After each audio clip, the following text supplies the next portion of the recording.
Hello friends, here I am Akshay Gupta and welcome to let's crack it. तो आज से हम लोग अपनी एनसीईआरटी ईवीएस क्लास 5th शुरू करने जा रहे हैं। उसमें आज ये हमारा पहला डिस्कशन रहेगा। क्लास 4th की एनसीईआरटी हम लोगों ने बहुत पहले कंप्लीट कर दी थी अपनी। क्लास 5th की एनसीईआरटी आने में काफ़ी टाइम हो गया, तो लेकिन आज से शुरू करते हैं। आज रहेगा डिस्कशन फर्स्ट। अब देखते हैं इसका कंटेंट क्या है, कितने चैप्टर्स हम लोग आज कवर करने वाले हैं। तो लेफ्ट में आप देख सकते हैं बुक का कवर है जिसका नाम है looking around, environmental studies looking around. Looking around का मतलब हमारे आसपास आसपास देखना, ये सब। कंटेंट में आज हम लोग 5 चैप्टर पढ़ने वाले हैं। पहला चैप्टर रहेगा सुपर सेंसेस, फिर है a snakes charmers story, from tasting to digesting, mangoes round the year and seeds. ये टोटल कुछ 5 चैप्टर रहेंगे आज की वीडियो में।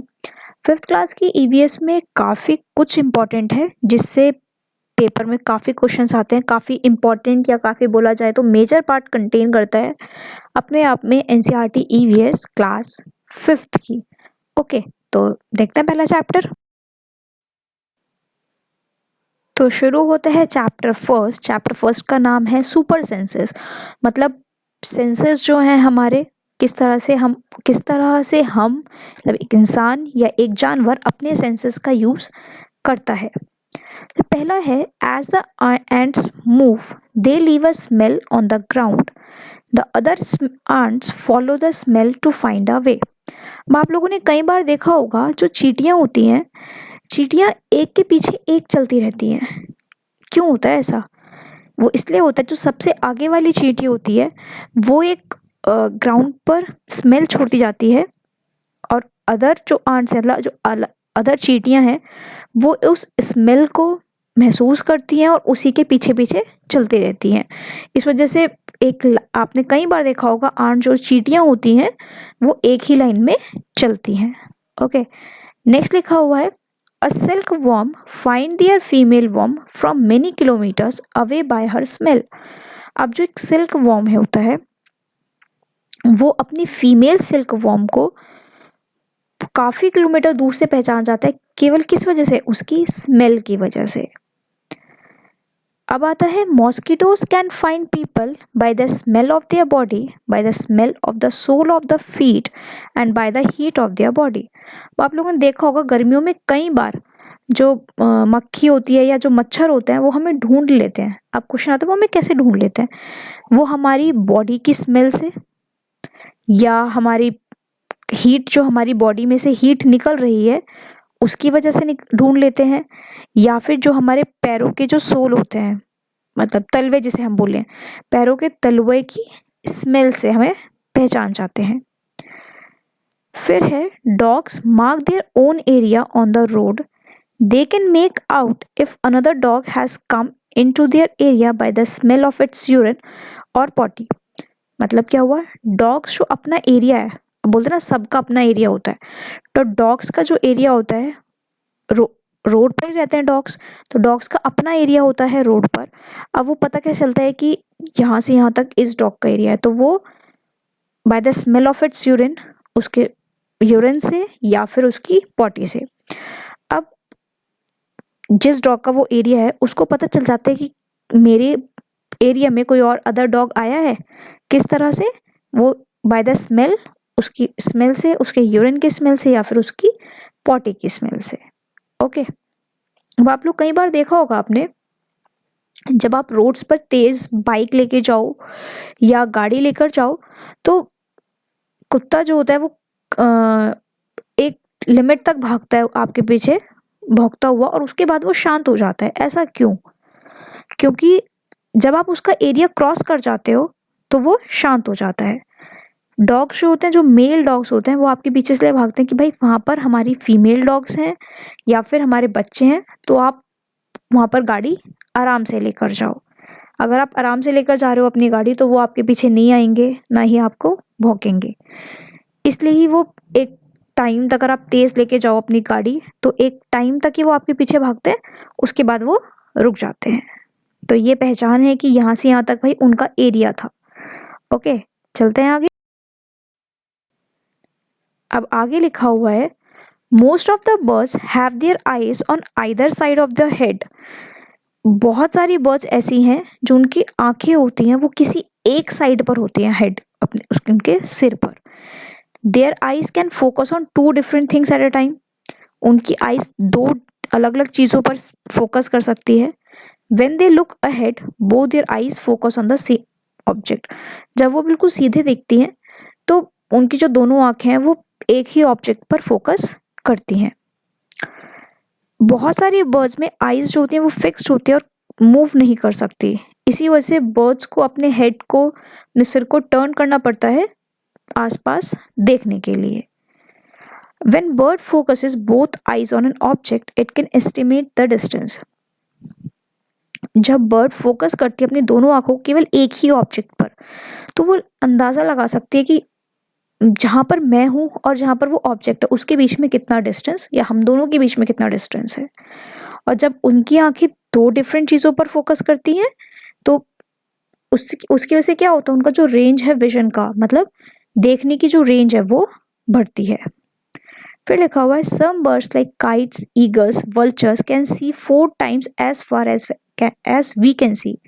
अब जितना हम लोग देख सकते हैं उससे 4 गुना देखती हैं कुछ बर्ड्स, जैसे काइट हो गई, ईगल हो गई और वल्चर हो गई।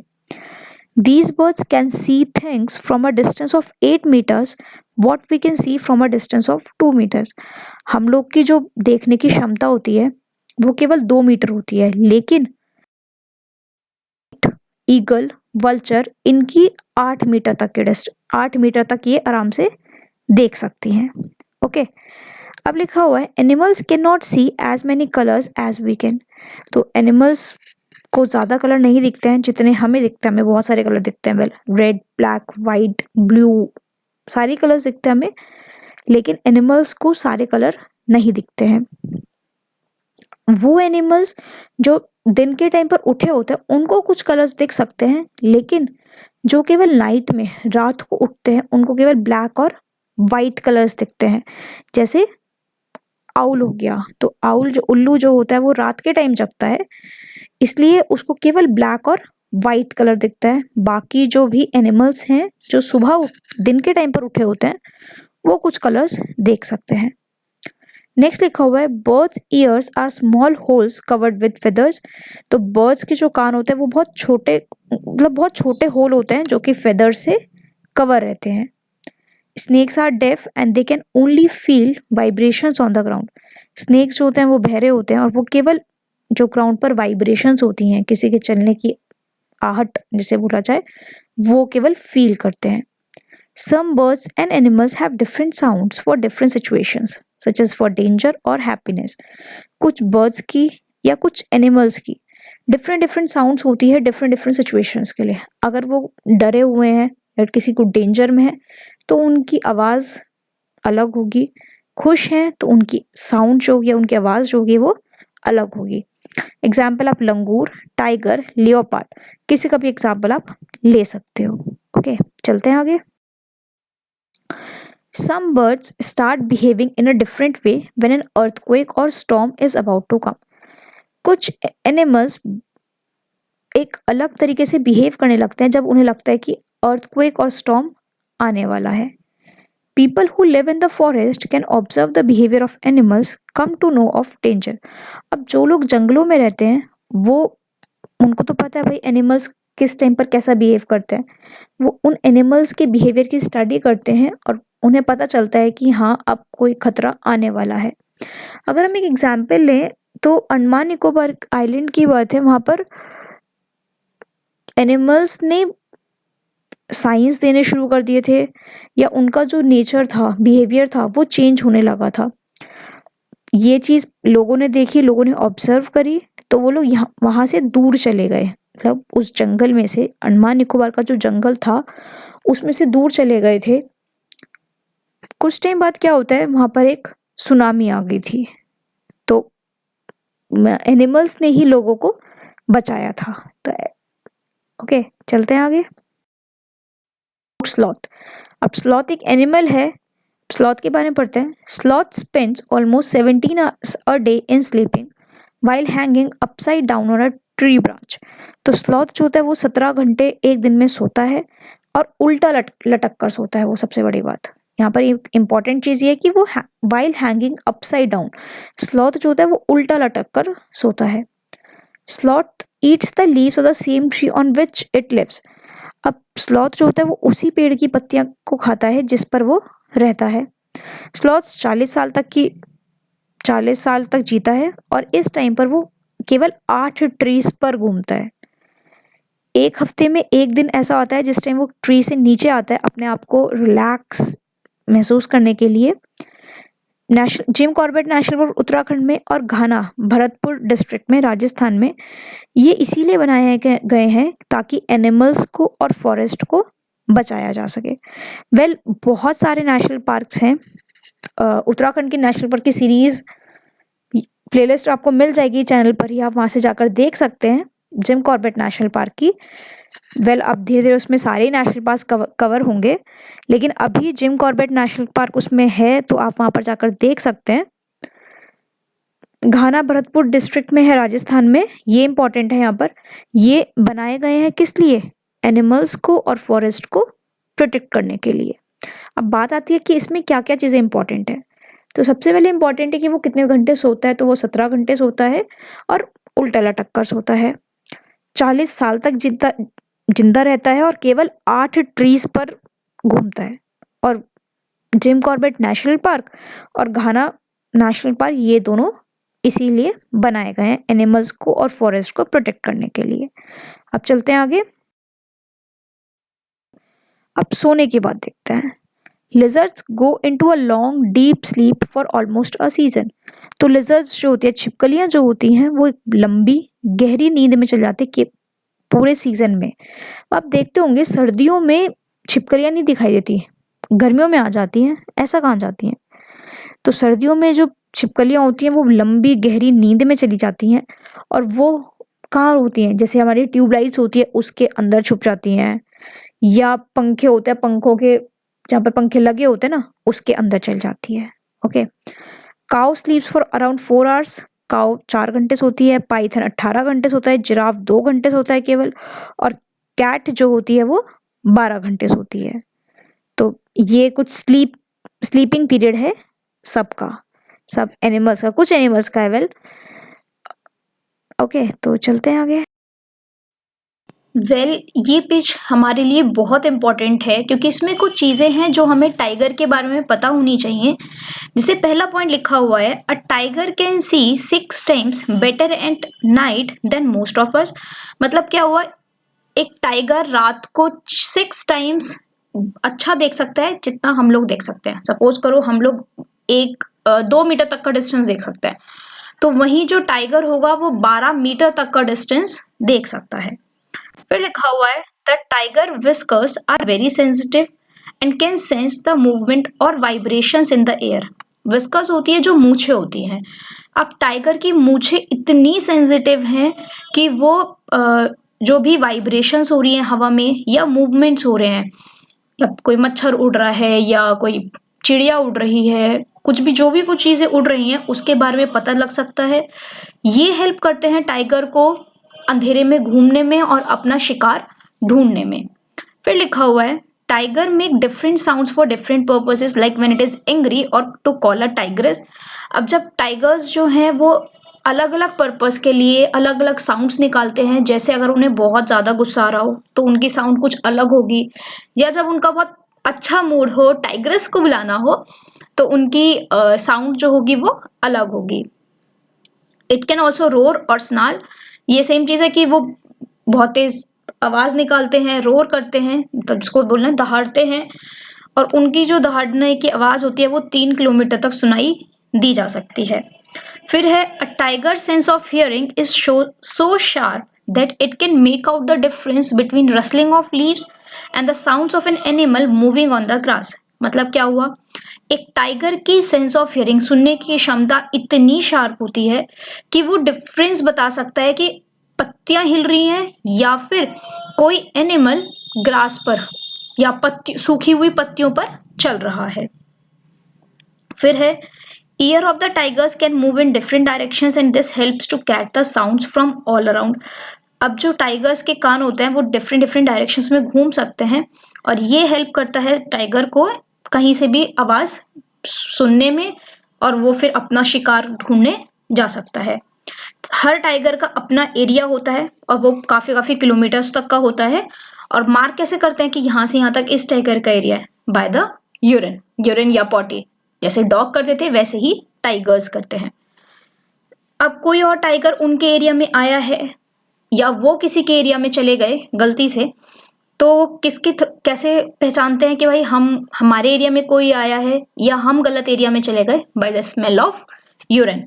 यूरिन की स्मेल से ही एक टाइगर को पता चलता है कि वो दूसरे टाइगर के एरिया में है या फिर उसके एरिया में कोई और टाइगर है। अब एक टाइगर दूसरे टाइगर के एरिया में जाने से बचता है क्योंकि फिर वो लड़ाई हो जाएगी और अल्टीमेट एम तो सबका एक ही होता है, डेथ, है ना। तो ऐसा ना हो, इस वजह से वो एक टाइगर दूसरे टाइगर के घर में या एरिया में जाने से बचता है। ये था टाइगर के बारे में। चलते हैं आगे। Danger to animals. अब एनिमल्स इतने हैं लेकिन इनको खतरा भी बहुत है। The tiger is one of the most alert animals and yet today tigers are in danger. Tiger एक सबसे ज़्यादा अलर्ट एनिमल्स है कि इसको सब कुछ पता चल जाता है, अभी हमने पढ़ा। और येट टुडे आज भी टाइगर्स जो हैं वो बहुत ज़्यादा डेंजर में हैं, तब खतरे में हैं। एलिफेंट्स को उनके टस्क्स के लिए, राइनोसरस को हॉर्न्स के लिए और टाइगर्स, क्रोकोडाइल, स्नेक्स को उनकी स्किन के लिए मार दिया जाता है। टस्क्स क्या होता है? ये जो उसका मतलब दांत होते हैं ना एलिफेंट्स के, उसके लिए। Musk deer are killed just to make a little scent from its musk. Musk deer को मारा जाता है किस लिए? एक सेंट बनाने के लिए। छोटा मस्क डियर के पेट में ही वेल सेंट होता है, वो सेंट बनाने के लिए मस्क डियर को मार दिया जाता है। कुछ फॉरेस्ट एरियाज जो गवर्नमेंट ने बनाए हैं वो है जिम कॉर्बेट नेशनल पार्क उत्तराखंड में और Ghana National Park Bharatpur district of Rajasthan. ये इसीलिए बनाए गए हैं ताकि इन एनिमल्स को प्रोटेक्शन मिल सके। In these areas nobody can hunt animals और डिस्ट्रॉय द जंगल। इन एरियाज में कोई भी एनिमल्स को हंट नहीं कर सकता, एनिमल्स को मार नहीं सकता और ना ही जंगल को डिस्ट्रॉय कर सकता है। चलते हैं आगे। अब आता है चैप्टर नंबर 2, अ snake charmer stories. Chapter number 1 यहीं तक था, अब पढ़ते हैं सेकेंड। स्नेक चार्मर क्या होता है? जो वो होते हैं ना सपेरे, उनको बोलता है। People who make the snake dance are known as सपेराज या कालबेलियाज। वो लोग जो एक सांप को डांस करवाते हैं उनको बोला जाता है सपेरा या कालबेलियाज। नाग गुम्फान क्या होता है? Designs of this kind are used in rangoli. ये नाग गुम्फान कुछ डिजाइन्स हैं जो रंगोली में, एम्ब्रॉयडरी में एज वेल एज डेकोरेशन में यूज होते हैं सौराष्ट्र, गुजरात और साउथ इंडिया में। ये सब नाग गुम्फान इतना इम्पोर्टेंट नहीं है, वेल बस इसमें लिखा हुआ था तो मैंने लिख दिया। From the marks of a bite snake charmer recognises the snake. किस तरह की बाइट है, मतलब किस तरह से सांप ने डसा है, उसको देखकर ही स्नेक चार्मर जो सपेरे होते हैं वो रिकॉग्नाइज कर लेते हैं कि स्नेक कौन सा है। अब स्नेक चार्मर जो होते हैं वो कलेक्ट करते हैं और मेडिसिन बनाते हैं। किसके हेल्प से? प्लांट्स जो भी उन्हें फॉरेस्ट में मिलते हैं। स्नेक्स के पॉइजनस टीथ को बोला जाता है फैंग्स। स्नेक्स फार्मर्स के फ्रेंड्स हैं। क्यों हैं? क्योंकि भाई वो जो फील्ड्स में चूहे होते हैं उन्हें खा लेते हैं, वरना चूहे जो हैं वो सारी क्रॉप्स को खराब कर देंगे। इस वजह से स्नेक्स जो होते हैं वो फ्रेंड्स होते हैं फार्मर्स के। 4 टाइप्स के स्नेक्स बहुत पॉइजनस होते हैं इंडिया में। कोबरा, कॉमन क्रेट, रुसेल्स वाइपर जिसको डोबिया भी कहा जाता है और सॉ स्केल्ड वाइपर एफआई। ये 4 टाइप के स्नेक्स हैं जो इंडिया में जो बहुत ज़्यादा पॉइजनस हैं। चारों के नाम आपको याद करने पड़ेंगे, काफ़ी इंपॉर्टेंट है। अ snake has 2 hollow teeth fangs. एक स्नेक के 2 हॉलो टीथ होते हैं जिनको हम फैंग बोलते हैं। व्हेन इट बाइट्स, जब ये डसता है, जो पॉइजन होता है वो पर्सन्स बॉडी में चला जाता है, एक इंसान की बॉडी में चला जाएगा और थ्रू द फैंग्स, मतलब जब वो डसेगा तो जो उसके टीथ हैं उसके थ्रू पर्सन की बॉडी में एक पॉइजन चला जाता है और उसके लिए एक मेडिसिन जो स्नेक चार्मर्स हैं वो बनाते हैं। मेडिसिन कैसे बनती है? स्नेक के पॉइजन से बनती है और आज भी अवेलेबल है वो गवर्नमेंट हॉस्पिटल्स में। बात है chapter number 3 from tasting to digesting. हमारे स्टमक का टेम्परेचर होता है कुछ 30 डिग्री सेल्सियस। उसके बाद जो हमारे स्टमक में जूस होता है वो एसिडिक इन नेचर, ये बहुत इंपॉर्टेंट है। ये साइंस में भी इम्पॉर्टेंट है, जो हमारा क्लास 6 to 8 के पेपर आता है ना, उसके लिए भी इम्पॉर्टेंट है। Most rice grows in Kalahandi district Orissa. जो ज़्यादा राइस होता है, जो चावल होते हैं, वो कालाहांडी डिस्ट्रिक्ट जो कि उड़ीसा में, उसमें ग्रो होता है। राइस यहाँ से भेजा भी जाता है अदर स्टेट्स में, लेकिन इतना राइस हो रहा है फिर भी आज भी कालाहांडी डिस्ट्रिक्ट में बहुत सारे गरीब लोग हैं जिनको 2 वक्त की रोटी कमाने में या जुटाने में भी मुश्किल होती है। Chapter number 4 mangoes round the year. Atreyapuram town is in Andhra Pradesh, ये आंध्र प्रदेश में है। मुस्लिम क्लोथ किस लिए होता है? कुछ भी, कोई भी चीज छानने के लिए। उसके बाद ग्लास जार और बॉटल्स को ड्राई किया जाता है अच्छे से सन में before filling them with pickles. ये आप घर में भी करते होंगे, जब भी आप अचार भरते होंगे या मम्मियाँ जब भी आपके अचार भरती होंगी, तो जिसमें भर रही हैं, ग्लास जार में भर रही हैं या बॉटल्स में भर रही है, तो उनको अच्छी तरह से सुखा लिया जाता है अचार भरने से पहले, वरना वो अचार खराब हो जाता है। अगर उसमें मॉइस्चर रह गया, हल्का फुल्का पानी भी रह गया, तो अचार जो होगा वो खराब हो जाएगा। चलते हैं आगे। Given below are some food items and simple methods by which these could be kept fresh for 1-2 days. अब ये कुछ फूड आइटम्स हैं, कुछ मेथड्स हैं जिसके थ्रू हम लोग 1-2 दिन तक जो हमारा खाना है उसको फ्रेश रख सकते हैं। मिल्क, इसको एक बॉल में रखो और बॉल को किसी कंटेनर में जिसमें पानी हो। कुक्ड राइस जो चावल बने हुए हों उनको रैप कर दो एक क्लॉथ में। ग्रीन कॉर्न धनिया को आप बॉईल कर लो। ओनियन, प्याज और गार्लिक, लहसुन, इसको एक ड्राई ओपन प्लेस पर रखो, एक सूखे हुए और खुली कोई जगह हो उस पर रखो ताकि वो खराब ना हो। ओके। चैप्टर है seeds and seeds. Plants witch hunt.